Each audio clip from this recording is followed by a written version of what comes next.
Hey everybody, Smart Silver Stacker here. Hope you're doing well. Welcome to another live stream. We've got a lot to cover today because we've got some new data that's been released which shows really just how poorly the U.S. economy is performing as the Fed maintains restrictive monetary policy in a massively over-leveraged, debt-addicted system. We might as well just start off with the metals today. So silver and gold, basically flat. I mean, silver's down 2 cents. Gold's up 0.15%, essentially flat on the day. That is significant, though.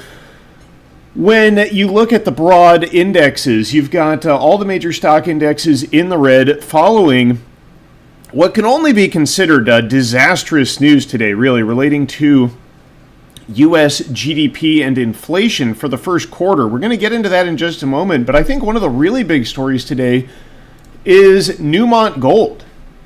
This is the world's largest gold miner, and if you notice, their share price today is up almost 11%. That's a pretty big move for the world's biggest gold miner, and I think that this gives us an indication of, what it might take to get the miners moving. Right now, the miners still considerably undervalued relative to the price of gold and silver themselves. Gold has been taking out new all-time highs. Yeah, gold and silver have had a little bit of a correction. I think that that's probably done now, and we're going to resume the move higher here shortly. But this is up 11% today. Now, what's driving that? Well, it's the fact that they had a blowout earnings reported today. Here's the headline: Newmont up 4.3% in pre-market trade. Of course, they're continuing to surge higher here as the day moves on, as quarter one adjusted profit almost doubles, topping estimates. So, if you've been wondering what is it going to take for these gold and silver miners to begin moving, we've already seen gold again taking out new all-time highs, moving up massively, touching $2,400 recently, and yet the miners have been kind of languishing. Well, I think what it's going to take is that the earnings from the higher metal prices begin to be reflective, in the earnings reports from the companies. Of course, these companies are valued based on their earnings, not on the price of the metals, and as metals now are beginning to move higher and stay there for a while, I think we're going to see more and more of these mining companies that are going to be breaking out, like Newmont. I mean, look at the 5-day chart here. That's a pretty big move higher. And still, Newmont was over $80 back in 2022 with gold prices below where they're at now. So there's still a lot of room to run in these mining stocks and these paper positions. I love physical metal, of course, as a stacker, but I do like the paper derivatives as well. I think that's where there's really going to be a lot of wealth growth. If you just want to preserve wealth, of course, there's nothing wrong with getting the physical metal. That should be your core position, not financial advice, just kind of my thoughts. Of course, you can head over to SD Bullion. It's where I buy my gold and silver and my platinum. Yesterday, I pulled the trigger on some junk silver and a platinum coin. I think maybe I kind of pick near the bottom there because the metals are all in the green today again, or flat, and I think they're going to be heading much higher. But gold, double eagles, they've got a sale on these. Interestingly, I don't own a lot of pre-1933 gold, but I was talking to Lynette Zhang recently in an interview. If you haven't seen that, go check that video out. That's a good one.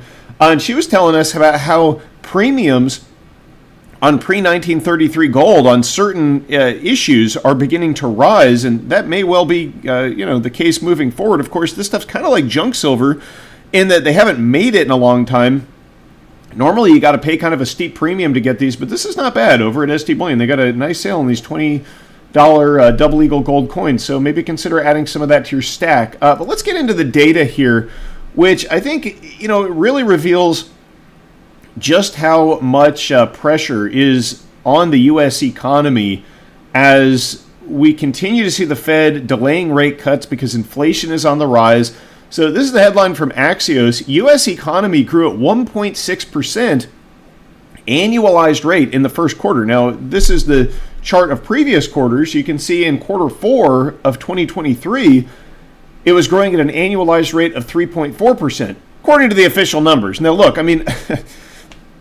these numbers are likely cooked anyway. For one thing, they are inflation adjusted, but I think the inflation data that they use to adjust these things understates the real level of inflation. So, that among other factors are used to kind of doctor these numbers, but no amount of cooking the books seems to be able to save this most recent quarter's numbers. Analysts were expecting something like 2.4%. So this is a big miss. This is a big problem. And it's really a big problem if you think about it in light of the size of the deficits we're running. So this is from the recent monthly Treasury statement for March. You can see in March alone, there was a $236 billion deficit for fiscal year 2024. Thus far, we're halfway through it as of March. The deficit over $1 trillion. So we're on track to hit about 2.1 trillion, slightly over that in annual deficit spending, and yet we're barely eking out any GDP growth. So that should be pretty alarming because, the way this works is the government will borrow this money from the future, spend it into the now, kind of goose GDP, goose the economic figures, make everything look a lot better than it is, and create this artificial prosperity. But you reach this point where you get kind of this entropy on that spending where, at first maybe you borrow $1 and spend it into the economy, you get $1 of GDP. You do that for a while, the debt levels get so high, now you borrow $1, you get 50 cents of GDP. Eventually, you borrow $1, you get 1 cent of GDP. And it looks like we may be approaching that realm of diminishing returns. And yet inflation continues to run high. So here's a headline from Yahoo Finance about this economic data that we got. I want to go over this real quick. So, the economy grew at 1.6. Oh, they're saying 2.5% was what Bloomberg was expecting. Now,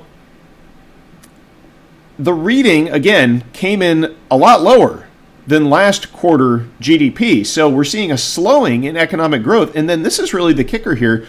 The core personal consumption expenditure index, that's excluding food and energy, grew by 3.7% in the first quarter. The estimates were 3.4%, so it's growing faster than estimated. And in the last quarter, Q4 2023, it was only up 2%. So, and that's an annualized rate, I believe. But, you're seeing economic growth diminishing, inflation rising.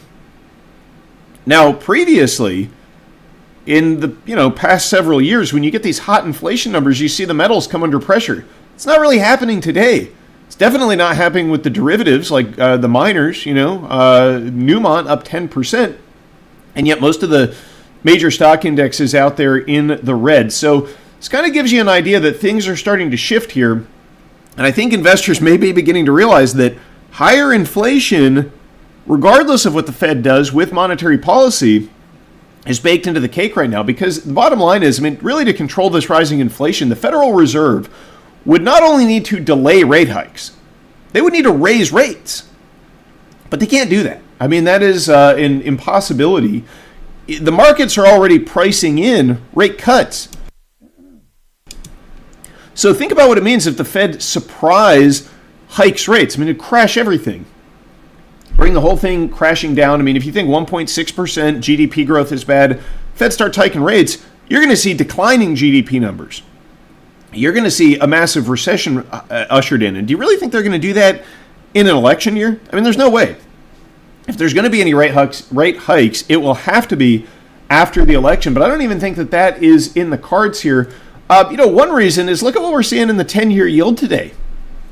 Up to 4.7%. That's a big move today. The gain in the yield on the 10-year yield up 1.24%. That's a huge move in U.S. Treasury yields. We can zoom this out and we can see that now we're approaching the highs that we were getting there in October of 2023. The Fed started running its mouth about rate cuts, kind of artificially brought this down. Now, I think people are realizing that inflation is not what they've been led to believe. Yields are beginning to creep back up. As yields rise, or rather, as inflation continues to rise, yields also have to rise. But you think about it. If you're getting the underlying currency debased at a higher rate, you need a higher yield or a higher return on your loans in order to, not just be losing purchasing power. Because, we don't need to look at nominal rates. We need to look at real rates, right? Which is the rate minus the rate of inflation. That's how much you're actually getting. So as inflation continues to move up, you're going to continue to see these yields rising until the Federal Reserve intervenes. Now, we've got a major banking crisis in this country. The regional banks are all levered up. They're all holding all of these U.S. treasuries, low-yielding treasuries on their balance sheet. Every time this number moves up, we get closer to a banking crisis, a major banking crisis, the likes of which we saw in March of 2023. And you remember what happened to gold and silver back then.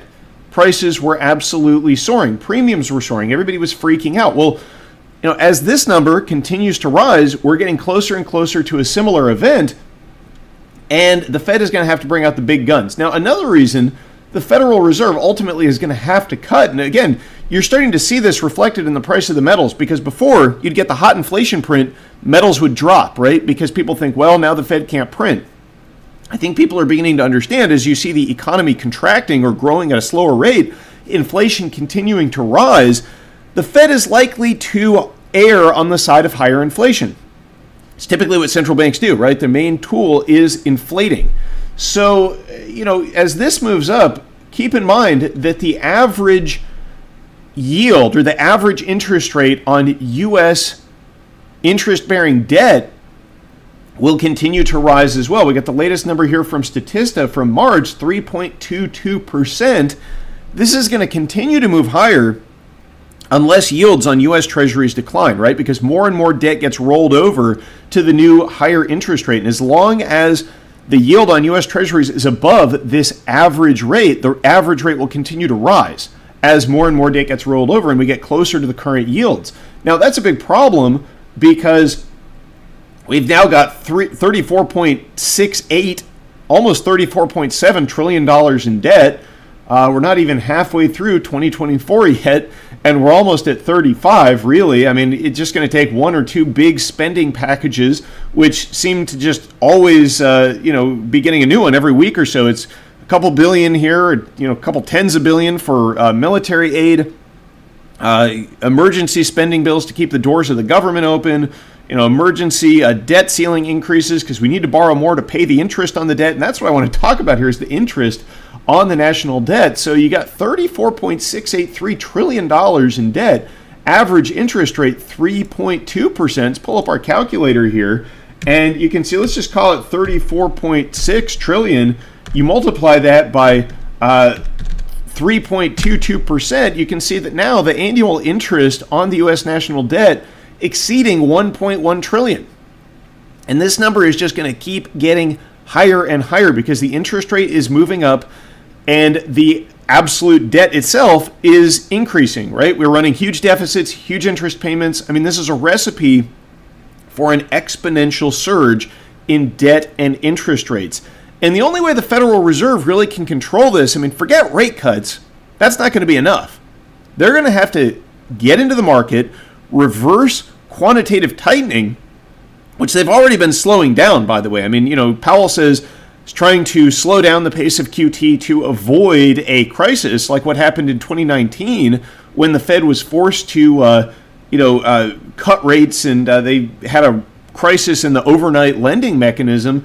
Well, he wants to avoid that, so he's slowing down the pace of QT, but pretty soon he's going to have to not only stop QT, but go back to quantitative easing and expanding the Fed balance sheet, because the only way that the Federal Reserve can get this number down, the yield on the U.S. debt, is to buy up U.S. Treasuries to drive rates down. You see, that's how it works with bonds.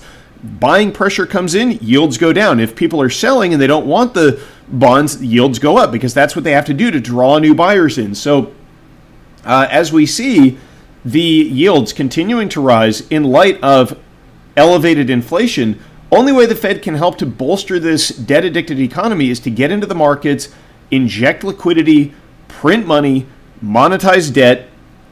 And that's what we're on the verge of here, folks. That's why gold and silver, despite the fact that you've got a high inflation printer, basically just flat today, while all of the rest of the markets are deeply in the red.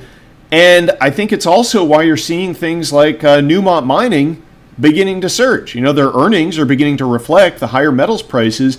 And you got to understand that when you see the miners lagging as the metals go up, that's an indication that investors believe that the metals prices will not remain elevated. They think that it's temporary, they're peaking, they're going to come down, because otherwise you would want to be buying the miners, right? A prolonged period of elevated metals prices will lead to better profits for the miners. So when investors are discounting the miners, they don't think gold and silver are going to continue to moving up. Well, that's beginning to change. And I think that investors are just beginning now to come to their senses, but there's still an opportunity here for us. I mean, we're lucky that gold and silver haven't surged back to the record highs they were headed towards. The bull trend, the upward trajectory, I don't have the charts pulled up. We can do another technical analysis live stream soon, but they're both intact, right? Gold hasn't breached critical support. Silver hasn't breached critical support. Given the kind of data that's coming out, it doesn't look like they're going to anytime soon. And all it's going to take is some catalyst, whether it be a crisis in the banking sector, a geopolitical incident, some advanced type of de-dollarization. I don't know what it's going to be, but something is going to trigger a move higher in the metals soon, and they will resume taking out new all-time highs. And when that happens, I think that some of these derivatives, the miners and such, the paper gold and silver assets, these things are really going to move rapidly. And, they haven't really even begun their ascent yet. I mean, Newmont having a pretty good day today, but a lot of the miners still just kind of languishing. They're going to move fast when gold and silver start to move. So, that's just kind of sharing with you what I'm doing. I'm getting exposure to these assets. I'm continuing to stack physical, and I'm being very circumspect about the data that comes out. When you see 1.6% GDP growth and rising inflation from the government numbers themselves, those numbers are cooked. So the real situation is likely a lot worse than we are being told. And time is running out to get prepared, but we're lucky we still do have some time, and I'm going to keep stacking. Let me know what you think in the comments down below. Stay safe and happy stacking, everybody. Smart Silver Stacker, out.